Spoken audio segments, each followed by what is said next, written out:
അങ്ങനെ വയണയില തേടി തേടി നടന്ന അവസാനം വയണയില കിട്ടി. 5-6 വയണയില കിട്ടിയിട്ടുണ്ട്. അത് കഴുകി വൃത്തിയാക്കി കൊണ്ട് വെച്ചിട്ടുണ്ട് കേട്ടോ. അപ്പം നമ്മൾ തേങ്ങ തിരുവി വെച്ചിട്ടുണ്ട്.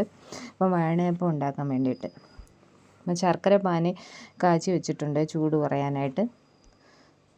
അപ്പം തേങ്ങയിലേക്ക് ചൂട് കുറഞ്ഞ ശർക്കര പാനി വീറ്റി കൊടുക്കാം. അടുത്തതായി ഗോതമ്പ് മാവ് തയ്യാറാക്കി വെച്ചിട്ടുണ്ട്. ഗോതമ്പ് മാവ് നമ്മുടെ ഈ ശർക്കര പാനിയിലേക്ക് ഒന്ന് ഇട്ട് കൊടുക്കാം. അപ്പം ഗോതമ്പ് മാവും ശർക്കരപ്പാനിയും തേങ്ങയും കൂടി നല്ല രീതിയിൽ മിക്സ് ചെയ്ത് വെക്കാം. കുറച്ച് നേരം മിക്സ് ചെയ്ത് മാറ്റി വെക്കണം. ആ സമയത്ത് നമ്മൾ കുമ്പിളപ്പം ഉണ്ടാക്കാനായിട്ട് വയണയില കോട്ടി വയ്ക്കണം. ഈ രൂപത്തിലാണ് കോട്ടി വയ്ക്കാനുള്ളത്. അപ്പോൾ വയണയില കുറച്ച് കോട്ടി വെച്ചിട്ടുണ്ട്. അപ്പോൾ തയ്യാറാക്കി വെച്ചിരിക്കുന്ന ഗോതമ്പ് മാവിൻ്റെ മിക്സിങ് നമ്മുടെ വയണയിലയിലേക്ക് കോട്ടി വെച്ചിരിക്കുന്ന വയണയിലയിലേക്ക് ഫില്ല് ചെയ്ത് കൊടുത്തിട്ടുണ്ട്.